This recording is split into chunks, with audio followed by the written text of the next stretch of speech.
Summit with Kim.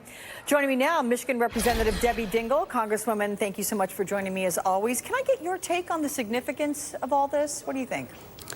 Well, you know, first of all, you can never, I don't want to take a shot at anything that's an effort towards peace.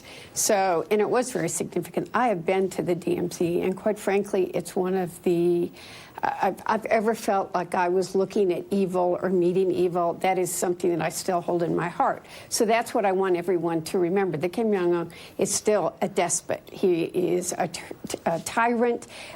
He executed the last person that was the negotiator for negotiations between the United States and North Korea. So I want to be optimistic. But I'm also a realist. So I want this to be more than a photo opportunity. North Korea still has, I don't want anything to happen that is going to legitimize them towards being a nuclear power. So what would progress look like then to you?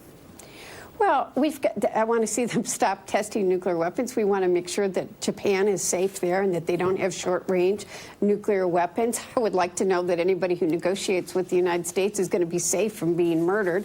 We to look at what the people in North Korea, the circumstances that they're living under, these prison camps, the execution of many people, the treatment of many people.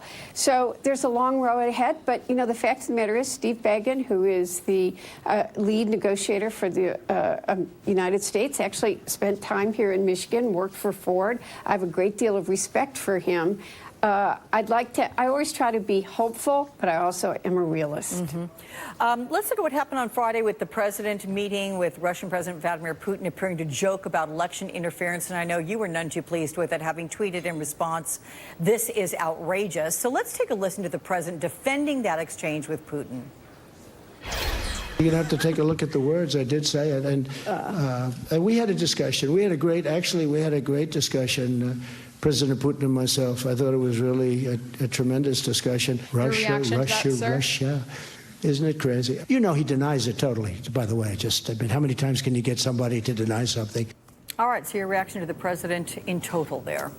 Okay, I don't do well on making a joke about Russian interference in our elections. And if you've read the Mueller report, you know that there is no doubt that is just spelled out in no uncertain terms that Russia tried to interfere in our 2016 election. We are already hearing from many of our different law enforcement officials that they are trying to do the same thing. So making a joke out of this thugs trying to interfere in our country just isn't okay to me, to be perfectly frank. Yep. Well, we've got the House this week passing Securing America's Federal Elections Act, and that would require measures to help avoid election interference ahead of 2020.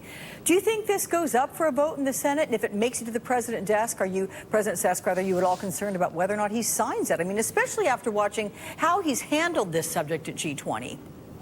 I would like to see take up securing our elections. There are many different pieces of this. I mean, I've had my own bill last year that would just say that we should have paper ballots so that if we need to do recounts, those would be safe. We need to make sure that we're giving enough money to the states so that they can secure the election process. So I know that senators in both parties have expressed their concern. I'd like to see them take it up. I'm always going to be positive. Failure to do so is a threat to our democracy. And I would hope the president would sign something like that. And if the American people speak loud enough, maybe he'll feel the pressure to do so.